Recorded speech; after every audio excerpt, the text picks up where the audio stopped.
I didn't just show up to be a laborer or a rock truck driver or whatever. I mean, there's no use staying our way. The stunning conclusion to what many are calling the most significant criminal case ever to emerge from the world of reality television mining. The father-son duo, known for their distinctive Dutch accents, colorful language, and aggressive mining tactics, were found guilty on multiple charges, including massive environmental violations, claim jumping, fraudulent gold reporting, and what prosecutors described as a criminal conspiracy of unprecedented scale in modern mining history. The Beets family's infamous Paradise Hill operation, once showcased as a gold-producing powerhouse on television, has now been revealed as the headquarters of what authorities are calling a criminal empire built on deception and destruction. The investigation that led to the Beets' downfall began 3 years ago when competing miner Parker Schnabel, once mentored by Tony Beets, approached authorities with suspicions about unusual mining practices he had observed while working adjacent claims. What started as routine inquiries quickly escalated as investigators uncovered evidence of systematic environmental code violations that dwarfed anything previously seen in the Klondike. What we discovered went far beyond cutting corners to maximize profits, explained lead prosecutor Catherine Whitehorse. The evidence revealed deliberate and sustained efforts to circumvent virtually every environmental protection regulation in the territory, resulting in damage that experts estimate will take decades to remediate. The courtroom fell silent as Judge Robert Tremaine delivered the unprecedented sentence, his voice steady but grave. Mr. Beets and son, the court has carefully considered the overwhelming evidence presented and the jury's unanimous verdict on all counts. The scale and systematic nature of your crimes, coupled with your complete lack of remorse, leaves this court no alternative but to impose the maximum sentence allowed by law. You are hereby sentenced to life imprisonment without the possibility of parole. Tony Beets, the 75-year-old patriarch known for his Viking-like appearance and profanity-laden directives, remained stoic as the sentence was read, his trademark confident demeanor finally broken only when his son Mike, 35, was also given the same punishment. Mike, who had increasingly taken over day-to-day operations of the family mining empire in recent seasons, appeared visibly shaken as the reality of his future sank in. The trial, which lasted 11 weeks, featured testimony from numerous familiar faces from the Gold Rush series, creating a surreal atmosphere where television personalities were suddenly cast in the role of key witnesses in a high-stakes criminal proceeding. The most damning testimony came from former Beets crew members who detailed how they were instructed to perform environmentally destructive practices when cameras weren't rolling. Rick Ness, another prominent miner from the show who once worked closely with both the Beets family and Parker Schnabel, provided crucial testimony about conversations he had witnessed between Tony and Mike regarding what prosecutors termed the dual mining strategy. Legitimate operations for television filming and far more destructive, unregulated practices conducted during off-camera hours. Tony always said there was television mining and real mining, Ness testified, visibly uncomfortable as he faced his former colleagues across the courtroom. He was explicit that certain practices should never be filmed and made sure we understood the consequences of speaking about them outside the crew. Perhaps the most explosive testimony came from Minnie Beets, Tony's wife of over 40 years and the family's longtime bookkeeper.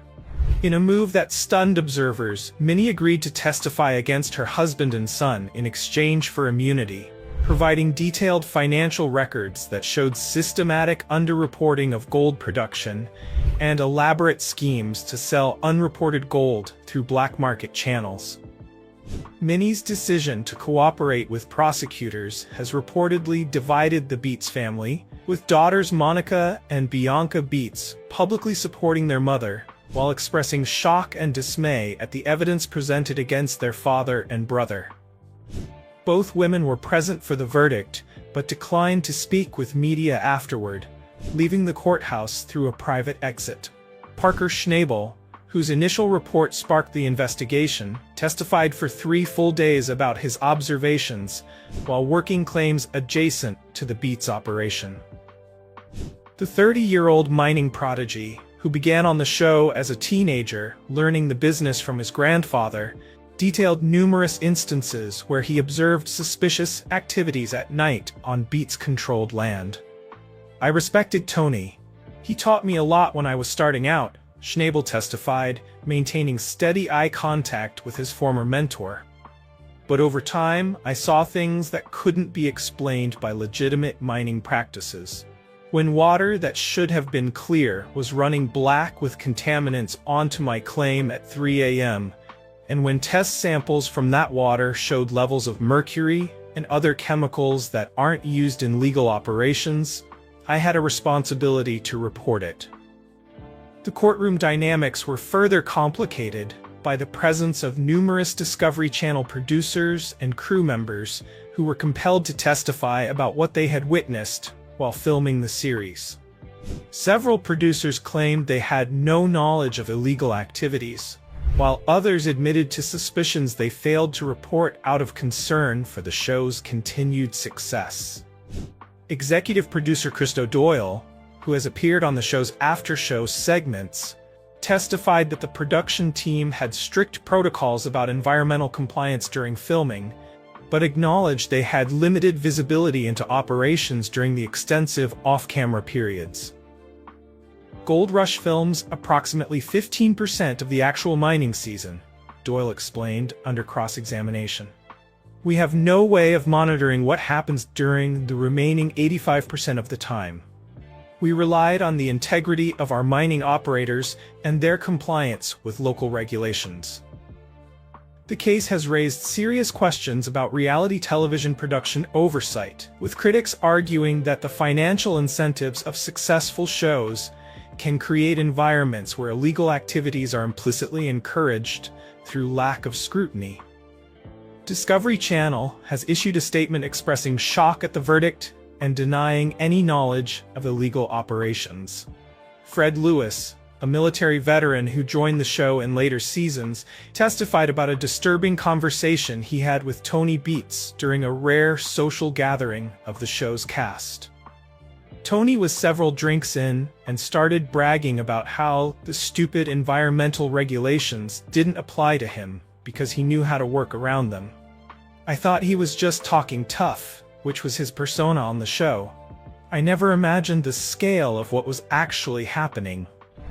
The prosecution presented extensive environmental evidence, including before and after satellite imagery of areas mined by the Beets operation, showing massive unauthorized diversions of waterways and destruction of protected wetlands. Environmental scientists testified that some areas had mercury and other heavy metal contamination at levels more than 200 times legal limits. Todd Hoffman, who appeared in earlier seasons of the show before leaving to pursue other ventures, was called as a character witness by the defense, a strategy that backfired spectacularly when prosecutors used the opportunity to question Hoffman about previous conflicts with Tony Beets. "Yes, Tony and I had our differences," Hoffman acknowledged. "He called my operation amateur and inefficient. Looking back, I wonder if that was because I was trying to do things by the book, while he apparently wasn't constrained by regulations." The case took an even more sensational turn when evidence emerged that the Beets operation had allegedly encroached on claims belonging to other miners featured on the show, secretly mining gold from land they didn't own. Dave Turin, who now stars in his own spin-off show Gold Rush, Dave Turin's Lost Mine, testified about discovering unusual excavation patterns along the boundaries of a claim he worked several years ago. "At the time, I couldn't prove anything, but the math wasn't adding up," Turin stated. "Areas that should have had recoverable gold based on our testing were coming up empty, as if someone had already been there. Now I understand what was happening." The defense team, led by high-profile attorney Jonathan Blackwood, attempted to portray the case as selective prosecution, driven by jealousy of the Beets family's success and Tony's outsized television persona.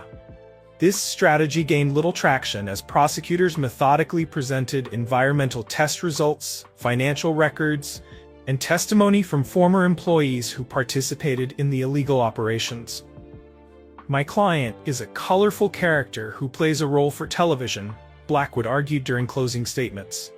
The prosecution has confused Tony Beets, the television personality, with Tony Beets, the businessman. This case represents an unprecedented overreach by authorities who have been influenced by the dramatic portrayal of mining on television rather than the realities of the industry. This defense strategy collapsed entirely when prosecutors played secretly recorded conversations between Tony and Mike Beets, discussing specific techniques to hide environmental violations from inspectors. In one particularly damning recording, Tony could be heard instructing his son on the timing of illegal mercury use to coincide with periods when inspectors were known to be in other regions. Following the verdict, several jurors agreed to speak anonymously about their deliberations. "The evidence was simply overwhelming," said one female juror in her 40s. "We tried to approach the case with an open mind to separate the television persona from the actual business practices. But what we saw and heard demonstrated a clear and consistent pattern of intentional criminal activity." Another juror, a man with background in the mining industry, added, "As someone who understands mining operations, I was shocked by the calculated nature of the violations. This wasn't about making mistakes or misunderstanding regulations. The Beets operation designed their entire business model around circumventing environmental protections to maximize profits. The damage they've caused to Yukon waterways is incalculable." The case has sent shockwaves through the mining community in the Yukon, where the economic impact of gold rush tourism has been significant over the show's run. Local business owners expressed mixed emotions about the verdict, acknowledging the serious nature of the crimes while expressing concern about the potential impact on the region's reputation. "Tony Beets put the Klondike back on the map for a lot of people," said longtime Dawson City resident Marion Clark. "The show brought tourists and interest to our region, but we can't condone the damage that's been done to our land. Mining has always been our livelihood, but responsible mining that respects the environment has to be the standard." As Tony and Mike Beets begin their lives behind bars, questions remain about the future of the family's extensive mining claims and equipment. Prosecutors have indicated that a separate civil proceeding will determine the disposition of assets, with significant portions likely to be liquidated to fund environmental remediation efforts in affected areas. For Discovery Channel, the conviction represents an unprecedented crisis for one of its flagship programs.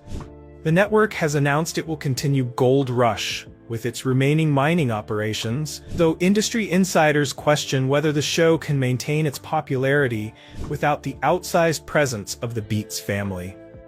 Chris Dumit, the beloved former carpenter turned gold room operator who has appeared on the show alongside various mining teams, expressed the sentiment shared by many cast members when approached outside the courthouse.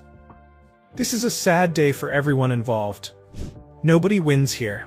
The land has been damaged, lives have been destroyed, and a shadow has been cast over an industry filled with hard-working, honest people who do things the right way." As corrections officers led Tony and Mike Beets from the courtroom in handcuffs, the elder Beets finally broke his silence, turning to the gallery packed with media, former colleagues, and spectators. In a moment reminiscent of his television appearances, but stripped of all bravado, he simply stated, "The Viking has fallen," before being escorted through the door that would separate him from the mining empire he spent decades building. For fans of Gold Rush, the conviction forces a re-evaluation of episodes watched over the years, with scenes of the Beets family's mining triumphs now cast in a sinister new light. Environmental groups have already begun using clips from the show alongside evidence from the trial to create educational materials about the importance of mining regulations. The case also raises difficult questions about the responsibility of reality television producers to ensure that the activities they film and profit from are conducted legally and ethically. Several network executives from various channels have called for industry-wide discussions about establishing clearer protocols for verifying regulatory compliance in shows featuring extractive industries. Kevin Beets and Monica Beets, Tony's other children who frequently appeared on the show working in the family operation, were not charged in the case after evidence indicated they were not involved in the decision-making regarding illegal practices. Both have released a joint statement expressing shock at the extent of the violations while requesting privacy as they determine next steps for their personal and professional lives. As the Yukon mining community prepares for the upcoming season, without two of its most prominent figures, the consequences of the Beets conviction continue to reverberate through the industry. Local authorities have announced increased inspection protocols for all mining operations, while Discovery Channel has implemented additional compliance officers who will maintain a presence at filming locations even when cameras aren't rolling. The unprecedented life sentences for Tony and Mike Beets stand as a stark warning about the serious consequences of environmental crimes and the dangers of believing that celebrity status might shield wrongdoers from accountability. For a man who frequently proclaimed himself the king of the Klondike on television, Tony Beets now faces the reality of spending his remaining years not as mining royalty, but as federal prisoner number 8867539, his empire of dirt washed away by the justice he thought he could evade.